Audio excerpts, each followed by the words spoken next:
ఆ కార్యక్రమాన్ని మనం తూర్పుగా పిలుస్తాం. వ్యూవర్స్ గుర్తుపెట్టుకోండి, తూర్పు అంటాం. తూర్పు అంటే ఆంధ్రప్రదేశ్ రాష్ట్ర ప్రభుత్వం శ్రీకాకుళంలోని ఉద్యానం, శ్రీకాకుళానికి ఆ విధంగా బాగా ఎఫెక్ట్ అయినటువంటి తిత్లీ తుఫాను నుండి ఆ విధంగా బయటపడడానికి, ఓవర్కమ్ చేయడానికి ఏపీ ప్రభుత్వం ప్రారంభించిన కార్యక్రమం ఏదంటే తూర్పు అంటారు. తూర్పుకు ఒక అబ్రివేషన్ ఇచ్చారు. తూర్పు అంటే టీ తిత్లీ, యు అంటే ఉద్దానం, రీకన్స్ట్రక్షన్ ప్రాజెక్ట్ యూనిట్ గా పిలుస్తారు. Titli, Uddanam, reconstruction project unit గా పిలుస్తారు తూర్పు. ఇలా అంటే దాని అబ్రివేషన్ ఇస్తే మనకు మొత్తం ఆన్సర్ అర్థమవుతుంది. కానీ తూర్పు దేనికి ఉద్దేశించింది, ఏపీ ప్రభుత్వం ఇటీవల ప్రారంభించిన తూర్పు దేనికి ఉద్దేశించింది అన్నప్పుడు మాత్రం మనం కన్ఫ్యూజ్ అయ్యే అవకాశం ఉంటుంది. తూర్పు అంటే Titli, Uddanam, reconstruction project unit అంటారు. ప్రాజెక్టు యూనిట్ అనేది అంటారు. ఈ తర్వాత ఆంధ్రప్రదేశ్ రాష్ట్ర ప్రభుత్వం సంబంధించిన ఒక సంస్థ లండన్లో జరిగినటువంటి ఒక కార్యక్రమంలో సుస్థిర సమర్థవంతమైన నిర్వహణకు గాను 2018 సంవత్సరానికి గోల్డెన్ పీకాక్ అనే అవార్డు పొందింది. Golden peacock. కానీ సుస్థిర సమర్థవంతమైన నిర్వహణకు గోల్డెన్ పీకాక్ అవార్డుని 2018 సంవత్సరానికి లండన్లో పొందినటువంటి సంస్థ ఏది? మన ఆంధ్రప్రదేశ్ రాష్ట్రానికి చెందిన సంస్థ ఏదంటే ఏపీ ట్రాన్స్కో. ఇలా ఆడడానికి ఆస్కారం ఉంది. ఇటీవల 2018లో లండన్లో ఇచ్చినటువంటి గోల్డెన్ పీకాక్ అవార్డులో మరి సుస్థిర సమర్థవంతమైన నిర్వహణకి గోల్డెన్ పీకాక్ అవార్డును పొందినటువంటి ఆంధ్రప్రదేశ్ ప్రభుత్వ సంస్థ ఏది? ఆంధ్రప్రదేశ్ రాష్ట్ర ప్రభుత్వానికి చెందిన సంస్థ ఏదంటే అది ఏపీ ట్రాన్స్కో. సో అలాంటి అంశాన్ని మనం తెలుసుకోవాలి. మరొక అంశం మీరు చూసినట్లయితే ఆంధ్రప్రదేశ్ రాష్ట్ర ప్రభుత్వం మనకు సముద్ర తీరం ఎక్కువ ఉండడం, దీనివల్ల కూడా మనకు గమనించే ఉంటారు, మన తుఫాన్లు వస్తూ ఉన్నాయి. తిత్లీ వచ్చింది, పెతాయ్ వచ్చింది, చాలా. సో 2014లో హుదూద్ లాంటి తుఫాన్లు కూడా ఎదుర్కొన్నాం.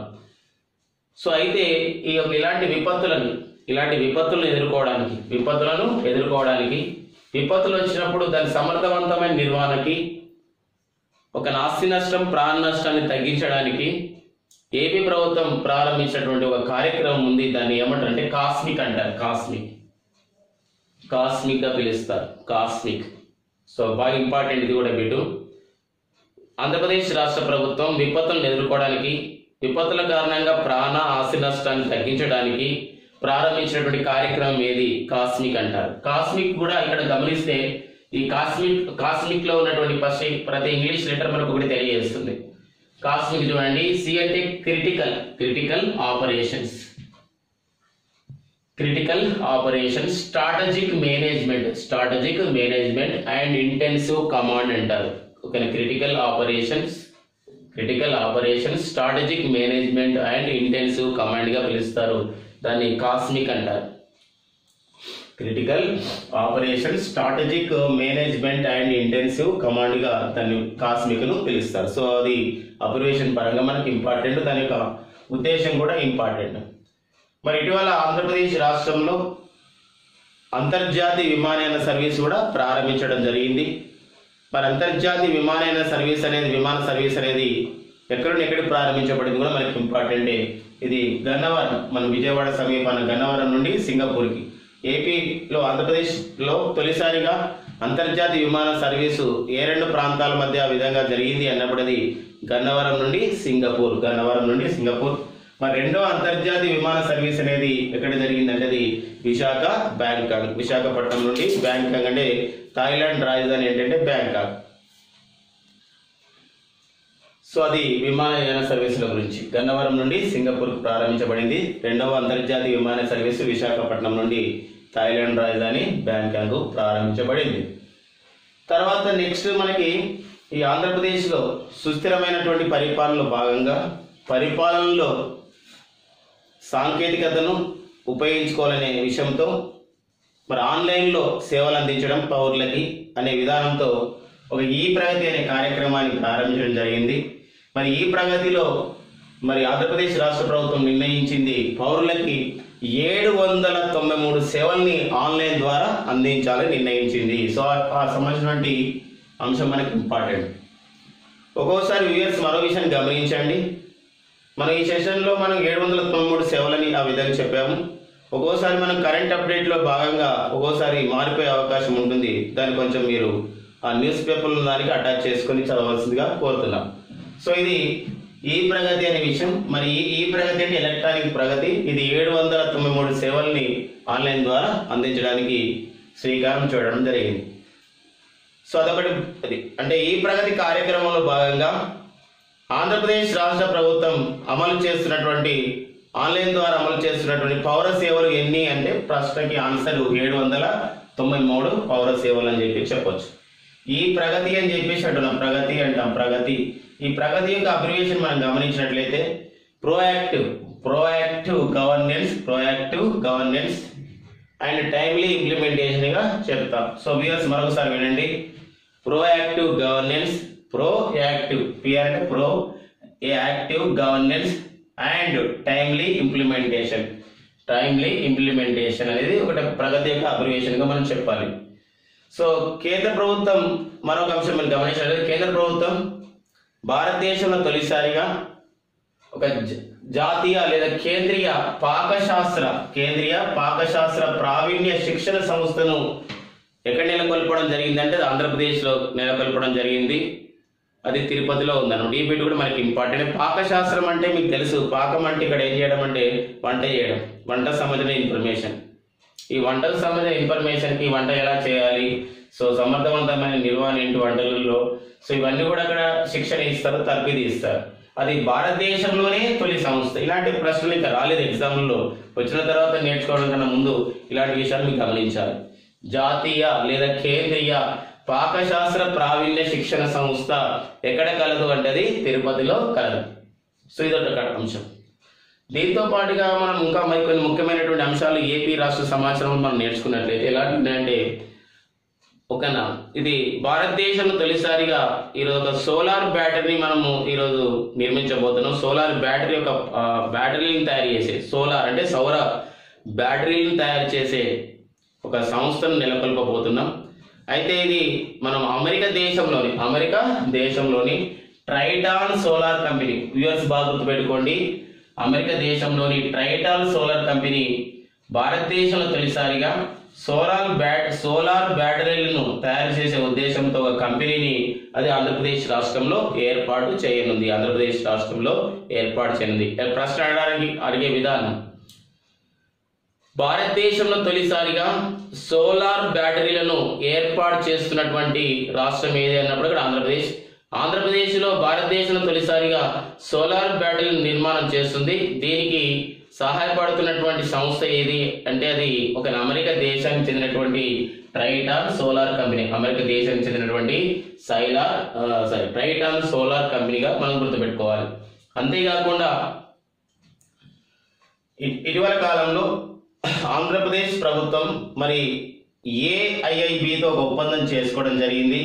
మరి ఆంధ్రప్రదేశ్లో గ్రామీణ ప్రాంతాల్లో రహదారుల నిర్మాణం గురించి, ఈ ఆంధ్రప్రదేశ్ రాష్ట్రంలో గ్రామీణ ప్రాంతాల్లో రహదారుల నిర్మాణం గురించి ఓకేనా ఈ యొక్క ఏఐఐబి అనే సంస్థ $455 మిలియన్ ఇవ్వడం జరిగింది. $455 మిలియన్ ఇవ్వడం జరిగింది. సో అది గుర్తుపెట్టుకోవాలి.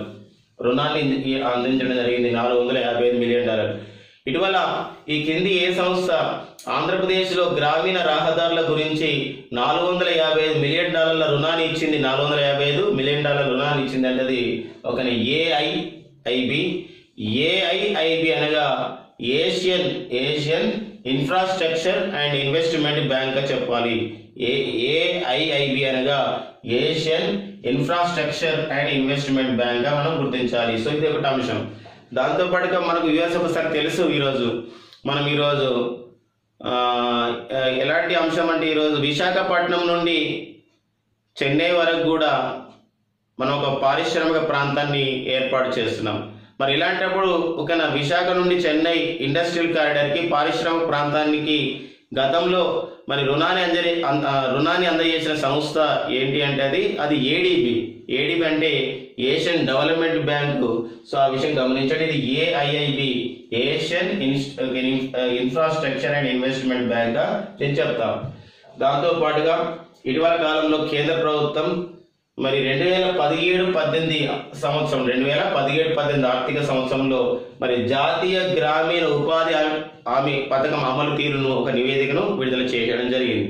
దేశంలో అమలవుతున్నటువంటి ఈ జాతీయ గ్రామీణ ఉపాధి హామీ పథకం పైన ఒక నివేదికను విడుదల చేయడం జరిగింది 2017-18 సంవత్సరానికి సంబంధించినటువంటి విషయాలపైన. మనకు తెలుసు ఈ గ్రామీణ ఉపాధి పథకాన్ని మనం ప్రస్తుతం ఎలా పిలుస్తున్నామంటే మహాత్మా గాంధీ గ్రామీణ ఉపాధి హామీ పథకంగా పిలుస్తున్నాం. మనకు జాతీయ గ్రామీణ ఉపాధి హామీ చట్టం అనేది 2005లో వచ్చింది. మరి జాతీయ గ్రామీణ ఉపాధి హామీ పథకం అనేది 2006 ఫిబ్రవరి 2న ప్రారంభించారు. మరి అది తెలుసు, అది అనంతపురం జిల్లా బల్లపల్లి గ్రామంలో. మరి 2009 అక్టోబర్ 2 నుండి ఈ జాతీయ గ్రామీణ ఉపాధి హామీ పథకానికి ఏమని పేరు పెట్టారంటే మహాత్మా గాంధీ గ్రామీణ ఉపాధి హామీ పథకం అని పెట్టడం జరిగింది. అయితే మరి ఈ తీరుతెన్నులు గమనించినట్లయితే 2017-18 సంవత్సరంలో మరి జాతీయ గ్రామీణ ఉపాధి హామీ పథకానికి అమలులో మనము ఎన్ని అవార్డ్స్ సాధించాం, ఒక సమర్థవంతమైన నిర్వహణలో సమర్థవంతమైన అమలులో మనము ఆంధ్రప్రదేశ్ రాష్ట్ర ప్రభుత్వం అనేది ఈ జాతీయ గ్రామీణ ఉపాధి హామీ పథకంలో ఎన్ని అవార్డ్స్ వచ్చాయంటే 9 అవార్డులు రావడం జరిగింది. 9 అవార్డులు రావడం జరిగింది. అంతేకాకుండా ఈ యొక్క జాతీయ గ్రామీణ ఉపాధి పథకంలో మరి ఏపీలో ఒక సమర్థమైన రెండు జిల్లాలు ఆ విధంగా స్థానాలు సంపాదించే ఒక మంచి ప్లేస్ లో ఉన్నాయి.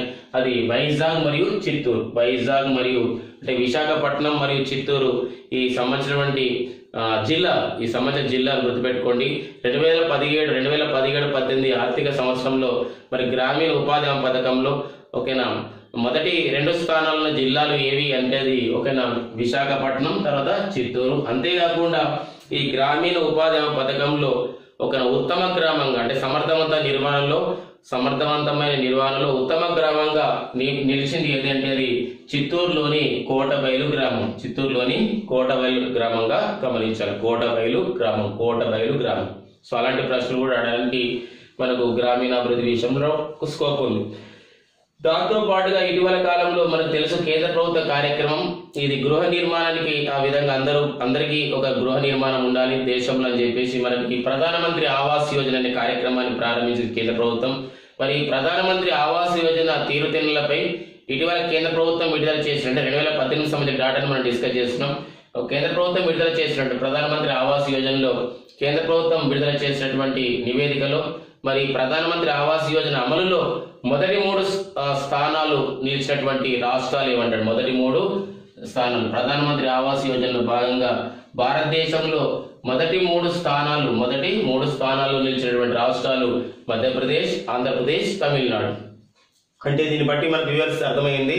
సో ఆంధ్రప్రదేశ్ అనేది ఈ యొక్క ప్రధానమంత్రి ఆవాస్ యోజనలో భాగంగా మన ఆంధ్రప్రదేశ్ రాష్ట్రం అనేది 2వ స్థానంలో నిలిచింది. ఆంధ్రప్రదేశ్ రాష్ట్రం అనేది 2వ స్థానంలో నిలిచింది. సో అంశాన్ని గుర్తుపెట్టుకోవాలి. మధ్యప్రదేశ్ 2వ స్థానం,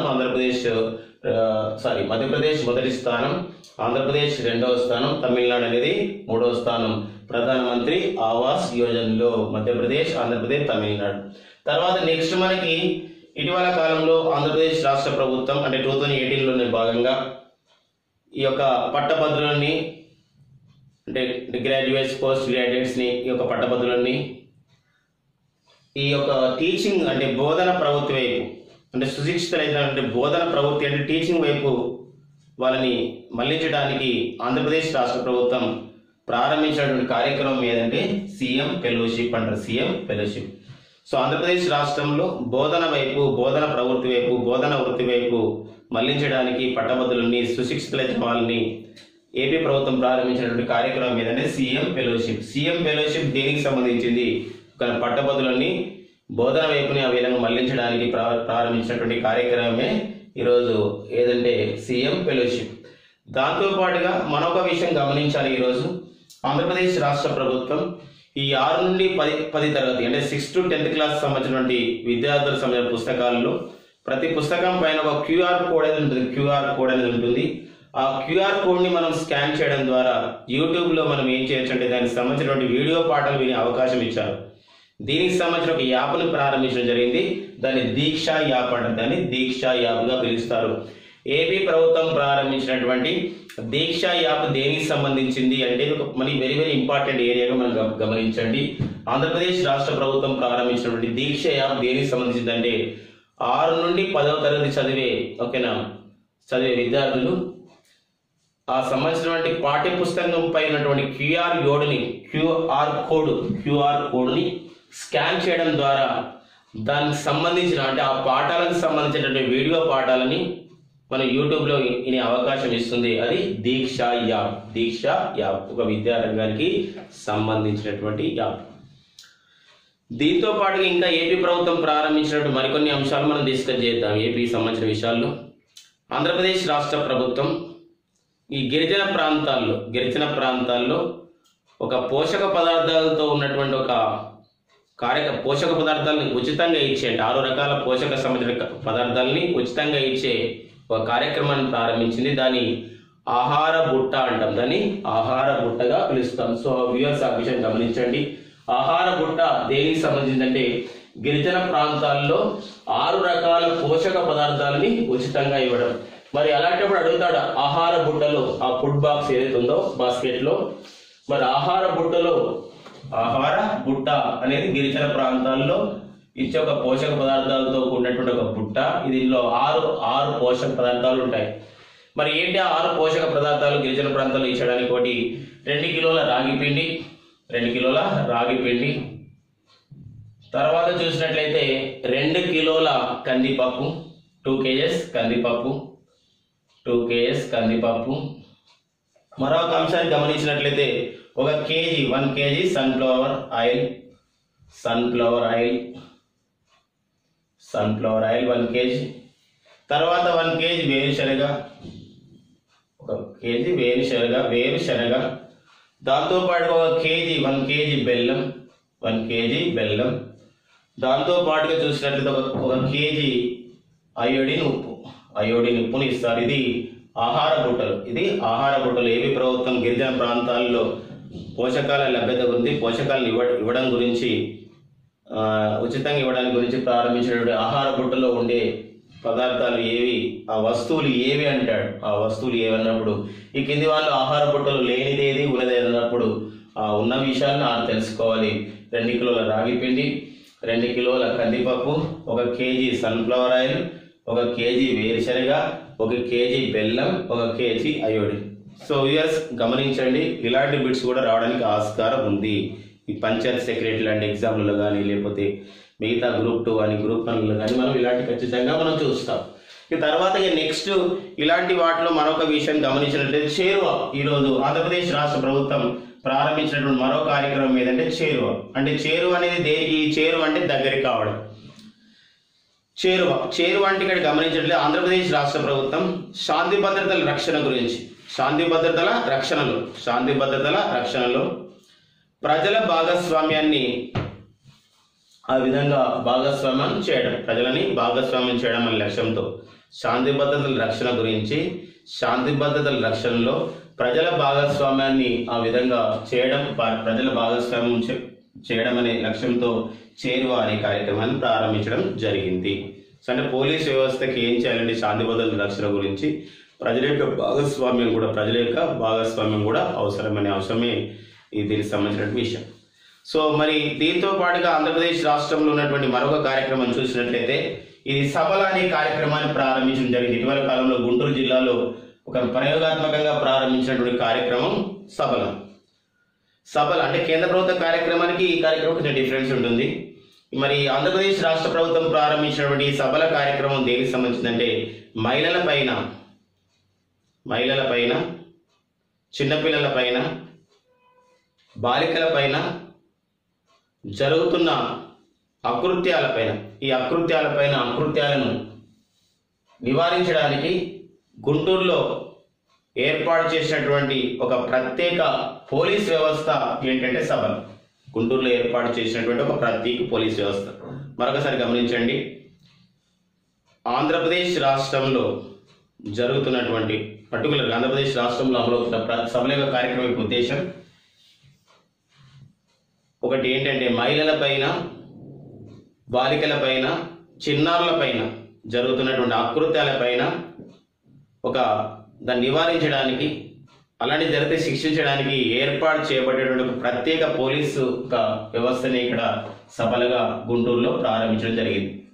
మహిళలపై జరుగుతున్న ఆకృత్యాలు, బాలికలపై జరుగుతున్న ఆకృత్యాల నివారణ గురించి సభలనే కార్యక్రమాన్ని ప్రయోగాత్మకంగా ఎక్కడ ప్రారంభించారు? గుంటూరులో ప్రారంభించారు. గుంటూరులో ఈ మహిళలపైన, చిన్నారులపైన జరిగే ఆకృత్యాలు నివారించడానికి ఏపీ ప్రభుత్వం ప్రారంభించినటువంటి కార్యక్రమం ఏది అంటే అది సభలుగా గుర్తుపెట్టుకోవాలి. దీంతో పాటుగా మరొక అంశాన్ని ఈరోజు మనం గమనించాలి. ఏంటి సంబంధించిన విషయాన్ని గమనిస్తే, మరి ఈరోజు ఆంధ్రప్రదేశ్ రాష్ట్ర ప్రభుత్వం మనం ఎంతో చెప్పుకున్నట్టు ఈ ప్రగతి అనే కార్యక్రమంలో 793 పౌర సేవల్ని అందిస్తున్నారు ఇక ఆన్లైన్ ద్వారా. అదేవిధంగా గిరిజన ప్రాంతాల్లో గిరిసేవ కేంద్రాలను ఏర్పాటు చేశారు. వారు కూడా ఇక పారదర్శకత గురించి ఆ కార్యక్రమాల్లో భాగంగా పారదర్శకతను చేయడానికి ఆన్లైన్ సేవలు అందిస్తున్నారు. మరి ఏపీ ప్రభుత్వం ఏర్పాటు చేసినటువంటి గిరిసేవ కేంద్రాలకి మరి సాంకేతిక సహాయం చేసినటువంటి సంస్థ ఏది? సాఫ్ట్వేర్ సంస్థ అంటే విప్రో అనే సంస్థ ఆంధ్రప్రదేశ్ రాష్ట్ర ప్రభుత్వం ఏర్పాటు చేసినటువంటి గిరిజన ప్రాంతాల్లోని గిరిసేవ కేంద్రాలకు, అంటే వాళ్ళకు కూడా ఆన్లైన్ సేవలు అందించడానికి, పౌర సేవలు అందించడానికి ఏర్పాటు చేసినటువంటి గిరిసేవ కేంద్రాలకి సాంకేతిక సహాయాన్ని అందిస్తున్నటువంటి సంస్థ ఏదంటే విప్రో. అజిం ప్రేమ్జీ నాయకత్వంలో ప్రారంభించబడ్డ సంస్థ విప్రోగా మనం గుర్తుపెట్టుకోవాలి. సో గిరిసేవ కేంద్రాలు. సో దీంతో పాటుగా మరొక అంశం ఈరోజు చూసినట్లయితే, మరి ఆంధ్రప్రదేశ్ రాష్ట్ర ప్రభుత్వము ఈరోజు ఒకటి మనకందరికీ తెలుసు, ఇది స్వచ్ఛ విద్యాలయ అనే కార్యక్రమం ఉంది. స్వచ్ఛ విద్యాలయం. ఈ స్వచ్ఛ విద్యాలయ కార్యక్రమం అనేది సెంట్రల్ స్పాన్సర్డ్ స్కీమ్, ఇది కేంద్ర ప్రాయోజిత కార్యక్రమం. మరి స్వచ్ఛ విద్యాలయం కార్యక్రమం యొక్క ఉద్దేశం ఏంటంటే, ఈ యొక్క పాఠశాలల్లో ఏం చేయడం అంటే మరుగుదొడ్లను నిర్మించడం.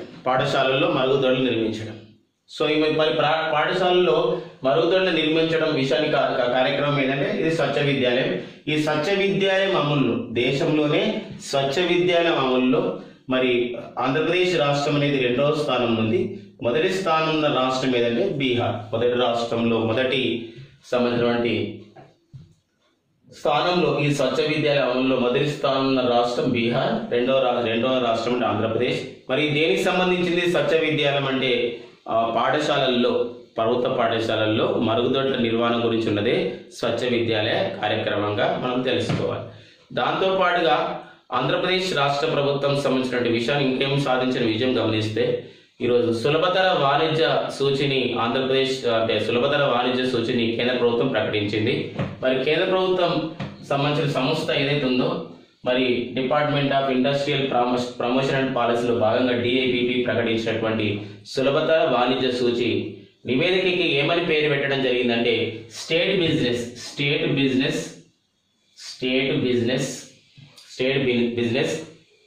రీఫార్మ్స్ అండ్ అసెస్మెంట్ అనే పేరుతో స్టేట్ బిజినెస్ రీఫార్మ్స్ అసెస్మెంట్ అనే పేరుతో కేంద్ర ప్రభుత్వం విడుదల చేసిన సులభతర వ్యాపార నిర్వహణ సూచి లేదా సులభతర వాణిజ్య సూచి నిర్వహణలో సో గమనించాలి, ఏపీ అనేది మొదటి స్థానంలో నిలిచింది. ఆంధ్రప్రదేశ్ రాష్ట్రం మొదటి స్థానం నిలిచింది. మరి 2వ స్థానం నిలిచింది ఏదంటే తెలంగాణ రాష్ట్రం. 2వ స్థానం తెలంగాణ రాష్ట్రం నిలిచింది. అయితే ఏపీకి ఎన్ని మార్కులు ఈ యొక్క సులభతర వ్యాపార నిర్వహణ సూచిలో, మరి ఏపీకి ఎన్ని మార్కులు రావడం జరిగింది, ఎంత శాతం మార్కులు రావడం జరిగిందంటే 98.42, ఈ 99.42 మార్కులతో ఈరోజు ఏంటంటే ఏపీ అనేది ఈ యొక్క సులభతర వ్యాపార నిర్వహణ సూచిలో ఆంధ్రప్రదేశ్ రాష్ట్రం మొదటి స్థానంలో ఉంది. ఈ సులభతర వ్యాపార నిర్వహణ సూచి, సులభతర వాణిజ్య సూచి 2018కి ఏ పేరుతో విడుదల చేశారు అన్నప్పుడు కేంద్ర ప్రభుత్వం ఏ పేరుతో రిలీజ్ చేశారంటే స్టేట్ బిజినెస్ రీఫార్మ్స్ అసెస్మెంట్ గా చేయడం జరిగింది. అంతేకాకుండా మరి 2018 సంవత్సరంలో న్యూఢిల్లీలో జరిగినటువంటి ఒక సుపరిపాలన సంబంధించిన అవార్డులో, ఈ గుడ్ గవర్నెన్స్ అవార్డ్స్ అంటారు, ఈ సుపరిపాలన అవార్డులను ఇస్తుంది. ఎవరిస్తున్నారు సుపరిపాలన అవార్డులు అంటే స్కాచ్ అనే ఒక సంస్థ ఇస్తుంది. మరి 2018 సంవత్సరానికి ఈ సుపరిపాలన అవార్డులలో స్కాచ్ అవార్డ్ ఆఫ్ మెరిట్ అనే అవార్డుని ఎవరు పొందారని చెప్పేసి అంటాడు. Scotch award of the merit. మరి స్వాచ్ అవార్డ్ ఆఫ్ మెరిట్ అనే అవార్డుని ఎవరు పొందారు అంటే ఒక సంస్థ 2018 పొందింది. అది మన ఆంధ్రప్రదేశ్ రాష్ట్ర ప్రభుత్వ సంస్థ అయినటువంటి ఏపీఐఏసి ఆంధ్రప్రదేశ్ ఇన్ఫ్రాస్ట్రక్చర్ ఇన్వెస్ట్మెంట్ కార్పొరేషన్గా మనం చెప్తాం. ఆంధ్రప్రదేశ్ ఏపీఐఏసి అంటే ఇండస్ట్రియల్, ఆంధ్రప్రదేశ్ స్టేట్ ఇండస్ట్రియల్ యొక్క సంబంధించిన పరిశ్రమలను ప్రోత్సహించే సంస్థ ఏపీఐఏసిగా పిలుస్తాం. Andhra Pradesh state industrial and infrastructure కార్పొరేషన్గా మనం పిలుస్తాం ఏపీఐఏసి. అవార్డ్స్ కూడా మనకి ఇంపార్టెంట్. సుపరిపాలన అవార్డు 2018లో ఈ స్కాచ్ సంస్థ ఇచ్చే అవార్డుల్లో స్కాచ్ అవార్డ్ ఆఫ్ మెరిట్ 2018 పొందిన ఏపీ ప్రభుత్వ సంస్థ ఏదంటే ఏపీఐఏసిగా గుర్తుపెట్టుకోండి. తర్వాత మరొక అంశాన్ని మనం గమనించినట్లయితే ఈరోజు ఆంధ్రప్రదేశ్ రాష్ట్ర ప్రభుత్వం ఒక అద్భుతమైనటువంటి కార్యక్రమాన్ని ప్రారంభించడం జరిగింది. అది అంటే ఇది ఆడపిల్లల రక్షణ గురించి, ఆడపిల్లలకు సంబంధించిన ఆరోగ్య విషయం పైన ఈ 11 సంవత్సరాల నుండి 50 సంవత్సరాలకు సంబంధించినటువంటి మహిళల దృష్టిలో పెట్టుకునే ఒక కార్యక్రమం ప్రారంభించడం జరిగింది. ఋతు సమయంలో వాడే శానిటరీ నాప్కిన్స్ను 50% రాయితీతో ఇచ్చే కార్యక్రమం, 50% రాయితీతో ఇచ్చే కార్యక్రమం ప్రారంభించడం జరిగింది. దాన్ని మనం రక్షగా పిలుస్తారు. సో ఏపీ ప్రభుత్వం ప్రారంభించిన రక్ష దేనికి సంబంధించిందంటే మహిళల ఋతు సమయంలో ఉపయోగించే శానిటరీ నాప్కిన్స్ని 50% రాయితీతో ఇచ్చే కార్యక్రమమే రక్ష అని చెప్పేసి గుర్తుపెట్టుకోండి.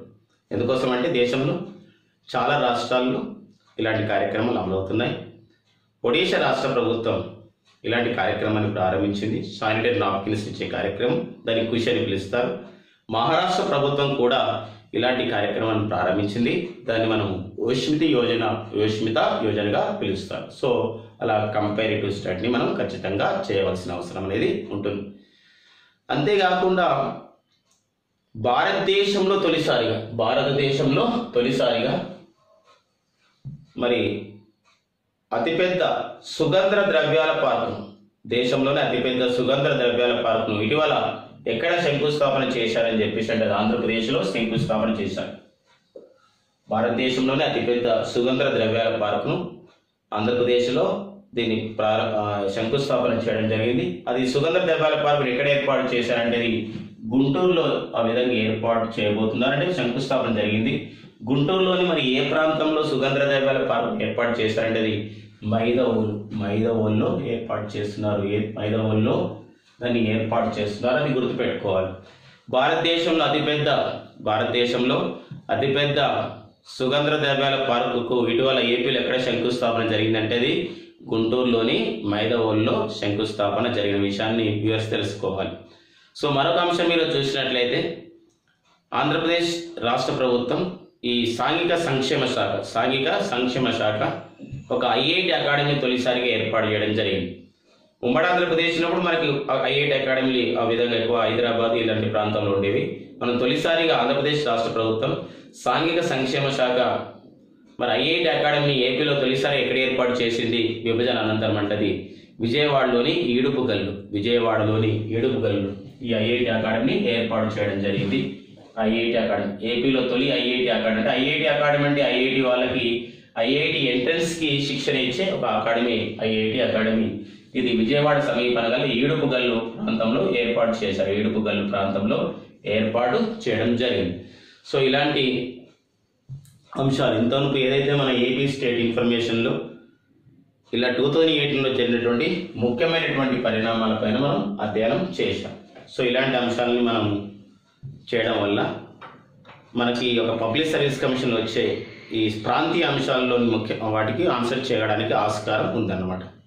సో ఇలాంటి మరిన్ని వీడియోల గురించి సత్య ఆన్లైన్ ఐఏఎస్ అకాడమీ యూట్యూబ్లో ఇచ్చేటువంటి చూస్తూ సబ్స్క్రిప్షన్ తీసుకొని మీ యొక్క విజయానికి ఆ విధంగా చేరువ కావాలని ఆకాంక్షిస్తూ మరొక సెషన్లో మరొక సంబంధించిన వాటి కార్యక్రమంలో మనం మీట్ అవుదాం. అందరికీ all the best. Thank you very much.